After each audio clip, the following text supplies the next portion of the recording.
Мен ауылға қайтқанда Әбдірахман Есімбектікінде қалып қойып еді. Менің артымнан іле-шала келіп Беркімбайдың үйіне түсіпті. Қымыз ішкен адам ұйықтап қалған екем.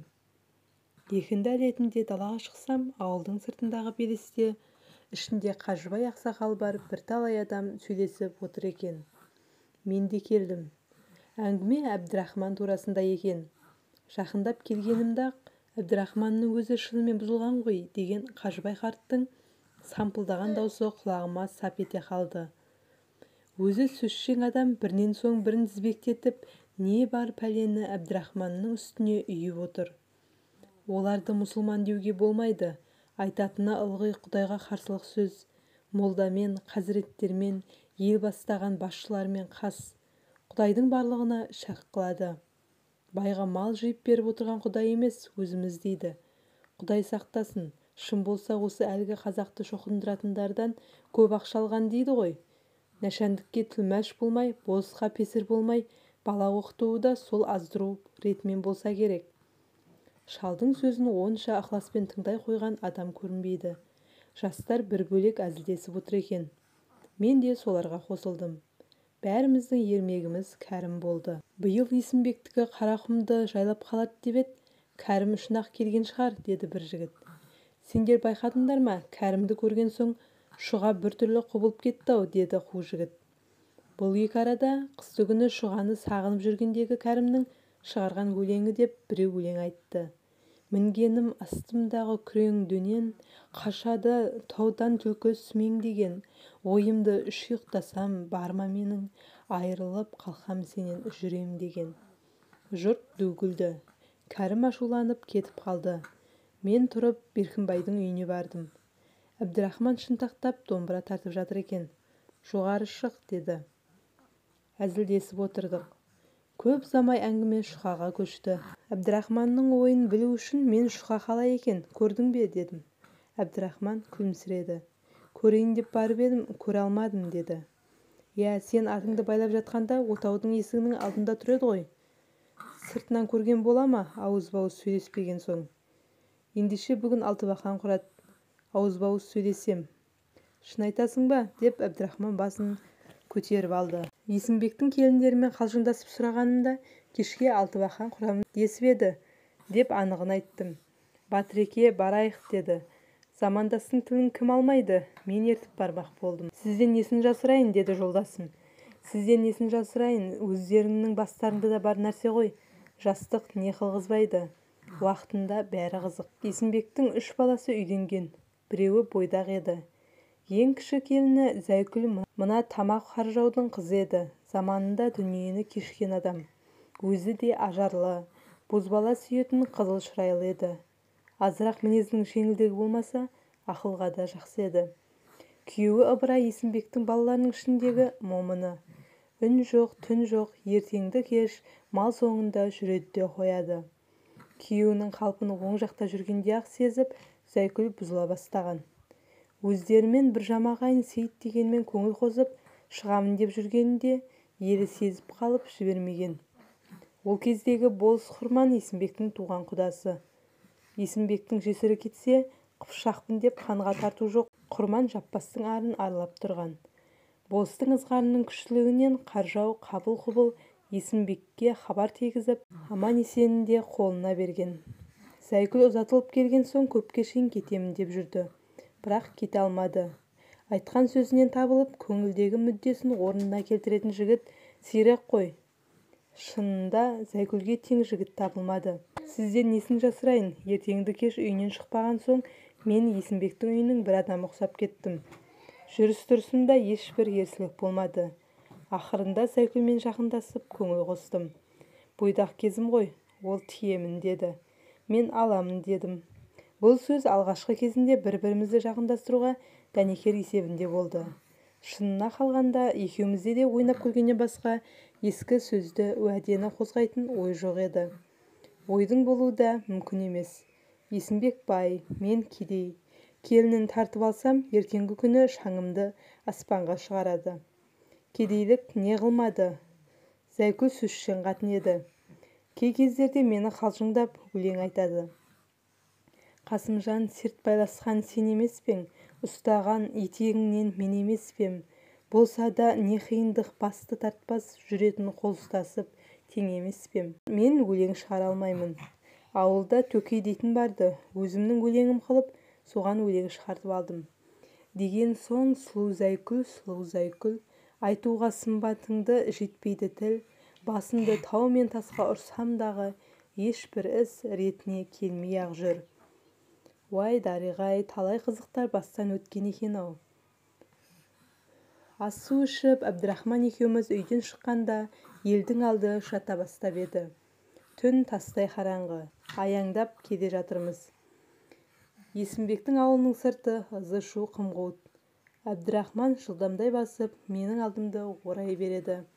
Біртіндеп жақындаған сайын асыр салып ойнаған балалардың, әзілдесіп ойнап күлген қыз-қатындардың дауыстары айқындала бастады. Әлдекімнің арт жағымыздан сыңқылдап күлген даусы естілгендей болды.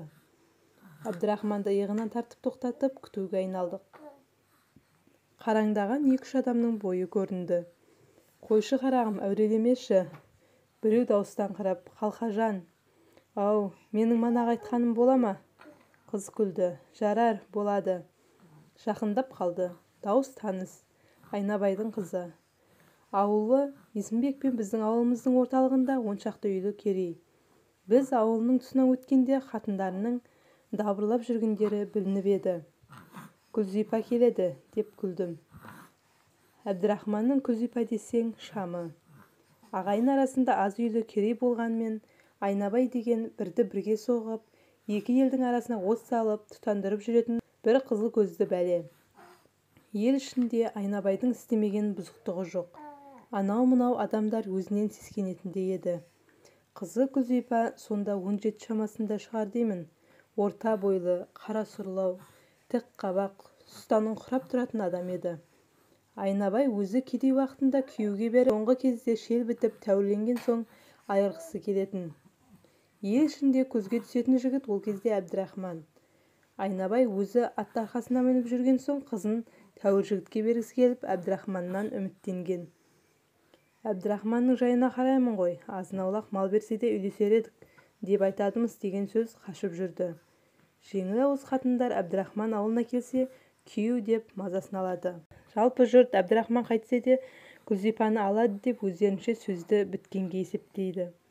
Сол жылы қыз Әбдірахманның әкесі шөп іздеп жүріп, Айнабайдың үйіне келсе, Айнабайдың қатынына қос қазыны бұзбастан салып етпен сыйлап, ақсыз пұлсыз бір шана шөп беріп жібереді. Айнабайдың қызының ержеткендігіне және дәулетіне қызығып, Әбдірахманның әкесі құда болуға өте құмарланады.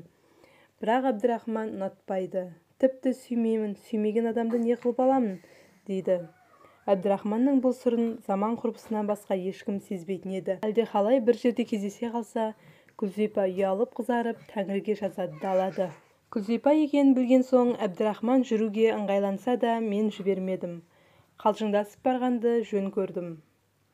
Дабырласып сөйлескен күйлерімен бізге төніп келді де бір келіншек. Ибай көтек, мал десек адам екен ғой, деді. Одағайлап шеттей бастады. Маржан бекемсің, бер кел, дедім. Мұнысы кім? Мен таниды ғой. Бар, кім екен, деді Күлзипа. Әбдірахман жүре берді. Мен олардың жанына бардым. Анауың кім, десті. Әбдірахман. Күйеу екен ғой, бізден неге қашты, деп Маржанбике күле сөйледі. Күлзипа тәлімсіп жеңгесінің құлағына сыбырлап сыңқылдап күлісті. Аяңдай басып Әбдірахманның артынан жеттік. Бізбен жұмысы жоқ, есі дерті Алтыбақанда. Амансыздар ма дегеннен басқа еш нәрсе айтпады. Күлзипа сызылып жеңгесінің артына таман жүріп отырды. Алтыбақанға жақындадық. Сөйлеген сөз, ойнаған ойын, қараңдаған адам бәрі де анық көріне бастады. Нақ біздің келуімізді күткендей, екі қыз арқанға асылып ырғалып ән салды. Шұға құдашаларың әнді бастады, деді Маржанбике. Нақ сол минутта шыққан ән шынында шұғадан басқаға лайықты емес еді. Сондағы айтқан өлеңі әлі құлағымда. Не мұңдық, бұл дүниеде қыздар мұңдық, атадан болып мұңдық неге тудық, атадан мұңдық болып тумас едік, бұрынғы ата-баба жолын қудық. Жас кездегінің бәрі қызық қой. әсіресе сол Әбдірахманмен бірге ойында болған түн менің әлі күнге есімнен қалмайды. Бір түрлі көз алдымда елестейді де тұрады. Біз келгенде ойын жаңа басталған екен. Шұғалар өлеңдерін тоқтатып арқаннан түсті. Жай әзілмен көп уақыт өздірдік. Домбыра алдырып Әбдірахман ән салды. Бейшара жігіт еді ғой. Ондай ойындарда бір түрлі ұстайтын арқасы бар еді. Өлеңді түйдектетіп үзбестен соқты. Жұрттың бәрі Әбдірахманның аузына қарады. Жатып қалған бірен-саран кемпірлер шапандарын жамылып келіп өлең тыңдасты. Ойын күлкінің қызығымен таң атқанын да білмей қалдық. Жұрт біртіндеп ыдырай бастады. Маржанбике маған жақындаңқырап сыбырлап, «Қайтпайсыңдар ма?» деді. «Жүр Қалқажан» деп Күлзипаны ертіп ода жөнелді. Уақ түйек балалар Шұғаның жеңгесінен басқасының бәрі кетіп бітуге айналды. Шұға жай сөйлескені болмаса, Әбдірахманмен онша ежіл қозыл бола алмады. Мен Зайкүлмен сөйлесіп, Әбдірахманның Шұғаға ынтықтығын айттым. Қайдан білейін, оқыған жігіт қой, оқығандығына қызбаса. Бұрын мұның әкесінде жігіттерге де барған жоқ еді. Мен қолымнан келген аямайын деп күлді. «Жеңеше қайтамыз ба?» деді Шұға. «Неге асықтыңыз?» деп Әбдірахман жанына жақындады. Біз қашығырақ отыр едік. Күбірлесіп сөйлесті. Оқта-санда Әбдірахманның «Жас жүрек» деген даусы естілді. Әлдене уақытта Әбдірахман «Қош болыңыз» деді. Жалт қарасам, Шұға үйіне кетіп бара жатыр екен. «Тентек жанау, мен тастап бара жатырсың ба?» деп Зайкүл де тұра жөнелді.